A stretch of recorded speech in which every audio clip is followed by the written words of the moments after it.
اس کی سالوں پرانی خواہش پوری ہوئی تھی۔ وہ ہمیشہ سے ہی عبید سے نفرت کرتا تھا اور آج اسے گھر سے نکلوا کر وہ بہت خوش تھا۔ وہ ڈاکٹر بننے والا تھا۔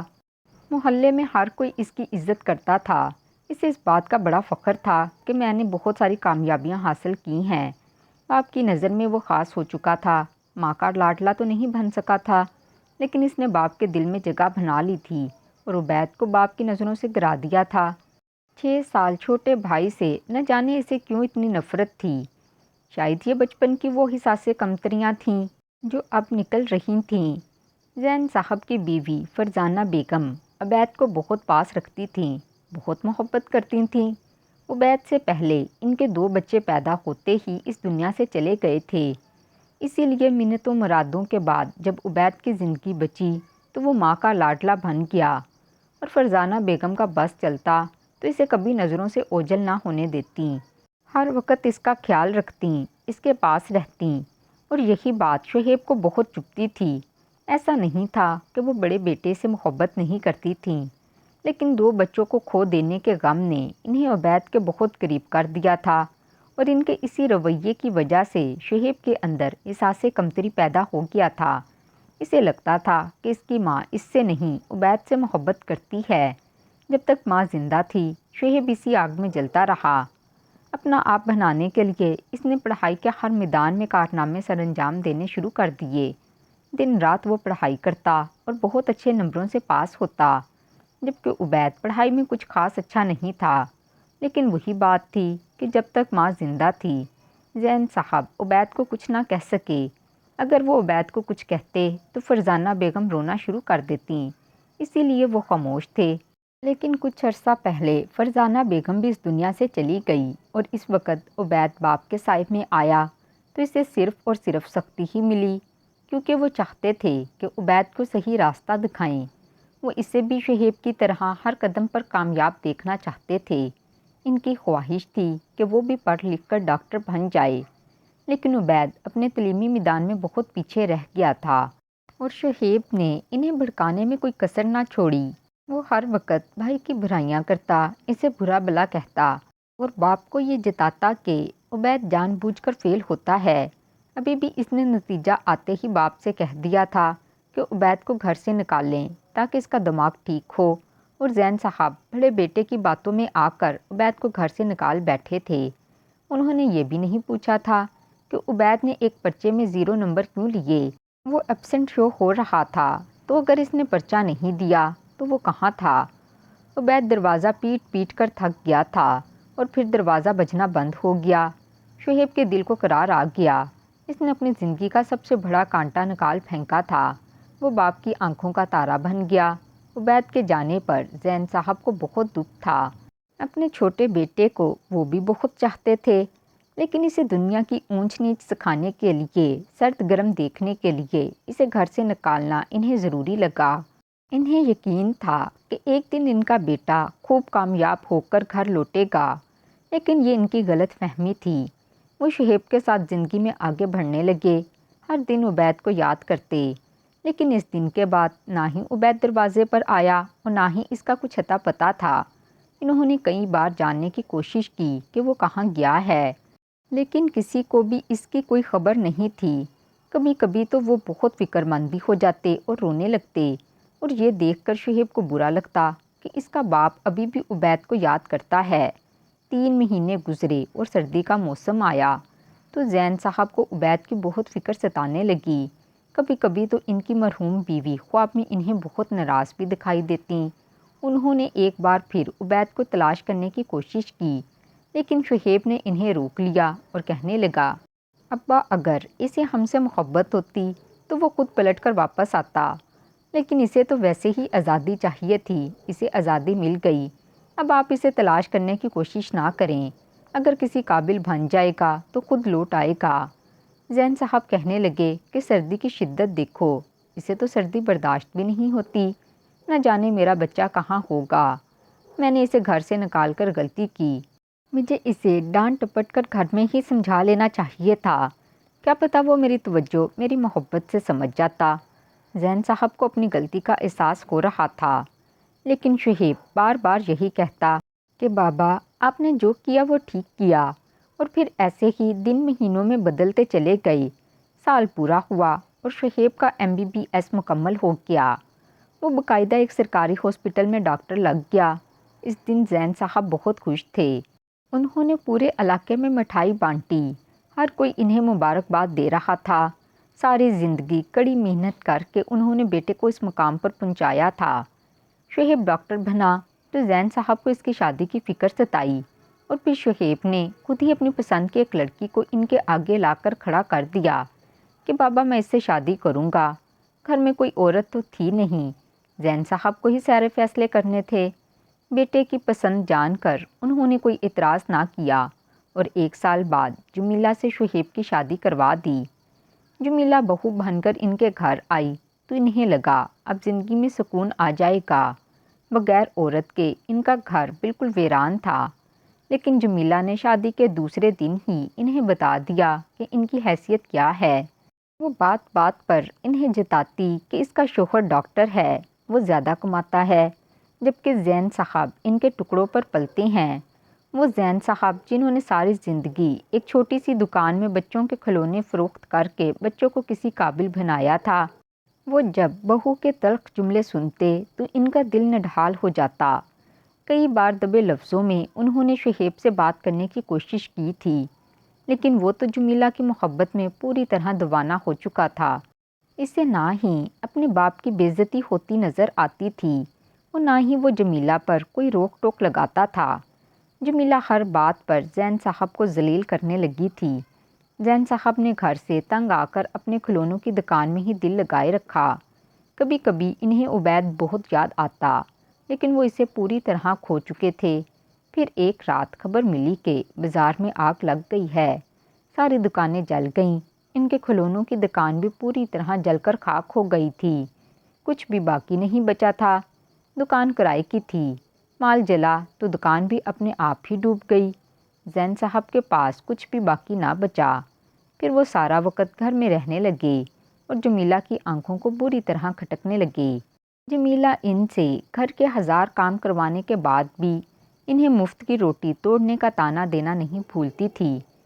پھر ایک دن شہیب کہنے لگا، بابا اس پرانے محلے میں نہیں رہ سکتے، ہم کسی بڑے علاقے میں چلتے ہیں۔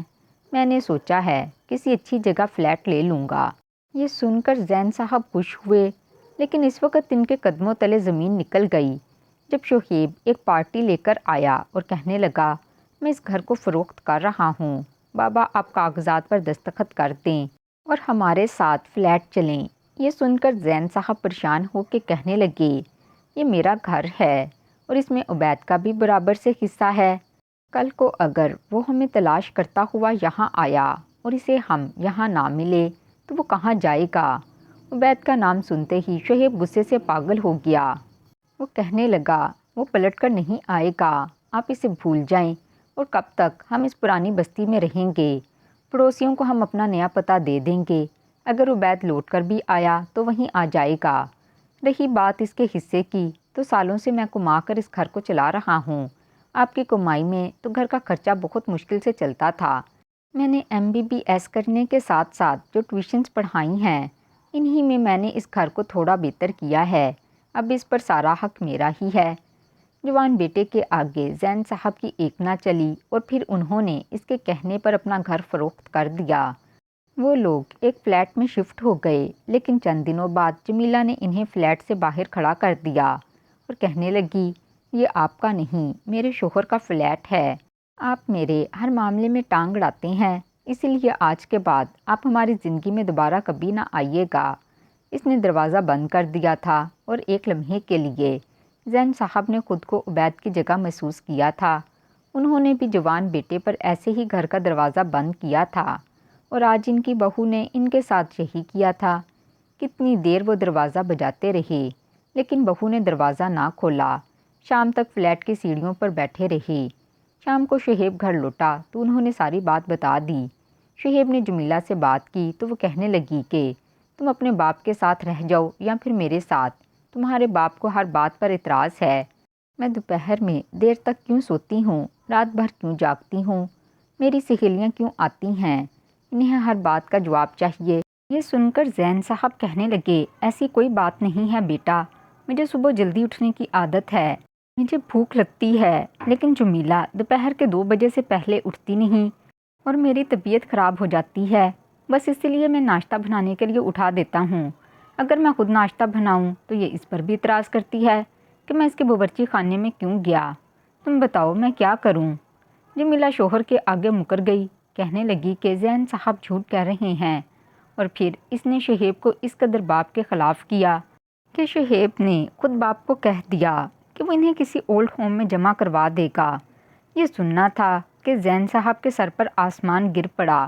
انہوں نے بیٹے سے کہا کہ تمہیں اتنی مہربانی کرنے کی ضرورت نہیں، میں خود اولڈ ہوم چلا جاؤں گا، اور پھر وہ فلیٹ کی سیڑھیاں اتر کر وہاں سے باہر نکل گئے اور سڑک پر پیدل چلتے گئے۔ انہیں نہیں معلوم تھا کہ ان کے ارد گرد کیا ہو رہا ہے۔ ایک بار تو وہ کسی گاڑی کے سامنے بھی آ گئے۔ گاڑی والے نے ہارن بجایا اور ان پر چیختا چلاتا آگے بڑھ گیا، لیکن انہیں اس کے چیخنے چلانے کی آواز بھی نہیں آ رہی تھی۔ ان کی آنکھوں کے سامنے تو وہ ماضی تھا جس میں وہ فرزانہ بیگم اور ان کے 2 بچے آنگن میں موجود تھے۔ دونوں بچے ایک دوسرے سے کسی بات پر جھگڑا کر رہے تھے۔ شہیب نے عبید کو بری طرح دھکا دیا تھا۔ بیٹے کی اس حرکت پر فرزانہ بیگم نے اسے ڈانٹا تو شہیب روتے ہوئے کمرے میں بند ہو گیا، جبکہ عبید اپنی ماں سے کہنے لگا، ماں بھائی کی غلطی نہیں تھی، میں نے بھائی کو پہلے دھکا دیا تھا۔ عبید کی بات سن کر فرزانہ بیگم مسکرائی تھیں اور پھر انہوں نے روتے ہوئے شہیب کو خاموش کروایا تھا۔ پھر عبید نے خود اپنی ساری ٹافیاں شہیب کے ہاتھوں میں رکھ دی تھیں، جنہیں شہیب نے پوری طرح سمیٹ لیا تھا۔ دھیرے دھیرے ماضی کا ہر منظر ان کی آنکھوں کے آگے آ رہا تھا۔ شہیب ہمیشہ عبید کو دھکا دیتا، مارتا، گراتا، اور عبید آگے بڑھ کر اسے سینے سے لگا لیتا۔ امتحان میں عبید جب بھی مدد مانگنے کے لیے شہیب کے آگے کتابیں رکھتا تو شہیب بری طرح سے اسے جھٹک دیتا۔ اس نے کبھی عبید کی مدد نہیں کی تھی، البتہ جب رزلٹ خراب آتا تو وہ ضرور شکایت لگانے اپنے باپ کے آگے کھڑا ہو جاتا۔ اس وقت زین صاحب ان چھوٹی چھوٹی باتوں کو سمجھ نہیں پائے تھے، لیکن اب انہیں ہر بات یاد آ رہی تھی کہ کس طرح شہیب نے عبید کو زندگی کے ہر مقام پر دھکا دیا اور آخر میں اسے گھر سے ہی نکلوا دیا تھا۔ کاش کہ وہ پہلے اپنے بیٹے کے دل کی بات جان لیتے، جس نے آج انہیں گھر سے نکالتے ہوئے صاف لفظوں میں کہا تھا کہ زین صاحب کو اس سے نہیں بلکہ عبید سے زیادہ محبت ہے۔ اس نے بچپن سے ہی مرحومی دیکھی ہے، جبکہ یہ بات سراسر غلط تھی۔ زین صاحب اپنے دونوں ہی بچوں سے بہت پیار کرتے تھے، لیکن آج وہ سمجھ پائے تھے کہ شہیب کے دل و دماغ میں کیا چل رہا ہے۔ اس نے گھر بھی فروخت کروا دیا تھا، عبید کا حصہ بھی خود رکھ لیا تھا، اور اب زین صاحب کو بھی بے آسرا چھوڑ دیا۔ گرتے پڑتے وہ ایک بڑے سے بنگلے کے آگے جا کر بیٹھ گئے۔ درخت کے سائے کے نیچے اپنے ماضی کو یاد کرتے وہ آنسو بہا رہے تھے۔ اتنے میں سی بنگلے کا دروازہ کھلا اور ایک بڑی سی گاڑی بنگلے سے باہر نکلی اور تیزی سے آگے بڑھ گئی، لیکن ایک ہی جھلک میں انہوں نے اپنے چھوٹے بیٹے عبید کو دیکھ لیا تھا۔ وہ گاڑی کی پچھلی سیٹ پر سکون سے بیٹھا ہوا تھا۔ اتنے سالوں بعد اپنے بیٹے کو دیکھ کر ان کا دل تیزی سے دھڑک اٹھا تھا۔ وہ گاڑی کے پیچھے بھاگتے ہوئے بیٹے کو آوازیں دینے لگے اور پھر تھک کر سڑک پر ہی بیٹھ گئے۔ گاڑی کی سپیڈ زیادہ تھی، شاید ان کی آواز گاڑی تک نہیں پہنچ پائی تھی۔ کچھ دیر بعد گاڑی ریورس میں آئی اور ان کے قریب رک گئی۔ وہ نم آنکھوں سے گاڑی کی طرف دیکھنے لگے۔ دروازہ کھلا اور عبید فوراً ان کے پاس آیا اور بابا کہہ کر انہیں گلے سے لگا لیا۔ اس نے بیک ویو مرر سے اپنے باپ کو دیکھ لیا تھا۔ وہ دونوں باپ بیٹے گلے لگ کر آنسو بہا رہے تھے۔ زین صاحب نے بیٹے کے ہاتھ چومے اور کہنے لگے، کہاں چلا گیا تھا عبید؟ میں نے تجھے کہاں کہاں تلاش نہیں کیا، ہر موسم میں تجھے یاد کیا، ہر گزرتے دن کے ساتھ تیرا نام لیا، تو نے پلٹ کر گھر کا رخ کیوں نہیں کیا؟ عبید روتے ہوئے کہنے لگا، ابا میں ایک بار گھر آیا تھا، لیکن شہیب بھائی نے مجھے دروازے سے ہی بھگا دیا اور کہا کہ آپ مجھ سے نفرت کرتے ہیں، آپ کی زندگی میں میری کوئی جگہ نہیں ہے، اور اسی لیے میں دوبارہ پلٹ کر نہیں آیا۔ مجھے لگا کہ آپ بھائی کے ساتھ خوش ہیں، میں اپنی وجہ سے مزید آپ کو پریشان نہیں کرنا چاہتا تھا، لیکن آپ یہاں کیا کر رہے ہیں؟ آپ کی ایسی حالت کیوں ہو رہی ہے؟ اپنے باپ کو گرد و غبار میں اٹا دیکھ کر عبید کے دل پر چھریاں چل گئی تھیں۔ وہ سر جھکائے روتے ہوئے کہنے لگے، جس بیٹے پر مجھے بڑا ناز ہوا کرتا تھا، اسی بیٹے نے مجھے دھکے مار کر گھر سے نکال دیا، میرا گھر فروخت کر کے خود فلیٹ لے لیا، اور پھر اس کے فلیٹ میں میرے لیے جگہ نہ رہی۔ میں اولڈ ہوم جانا چاہتا تھا، لیکن نہ ہی راستوں کا پتہ ہے اور نہ ہی کسی بات کی کچھ سمجھ آ رہی ہے۔ کیا تم مجھے اولڈ ہوم پہنچا دو گے؟ باپ کی بات سن کر عبید کا کلیجہ چھلنی ہو گیا۔ کہنے لگا، ابا کیسی باتیں کرتے ہیں؟ میرے ہوتے ہوئے آپ اولڈ ہوم کیوں جائیں گے؟ اب میرے ساتھ چلیں۔ عبید نے باپ کو گاڑی میں بٹھایا اور پھر گاڑی واپس مڑ کر بنگلے میں دوبارہ داخل ہو گئی۔ زین صاحب حیرت سے پوچھنے لگے، بیٹا یہ گاڑی کس کی ہے اور یہ بنگلہ کس کا ہے؟ آگے باوردی ڈرائیور بھی بیٹھا ہوا تھا۔ عبید دھیرے سے مسکرایا اور کہنے لگا، یہ سب آپ کے بیٹے کا ہے، یہ گاڑی، یہ بنگلہ، یہ سب کچھ میرا ہے، لیکن آپ کے بغیر یہ سب کچھ ادھورا تھا۔ اب آپ آ گئے ہیں نا تو میری زندگی مکمل ہو گئی ہے۔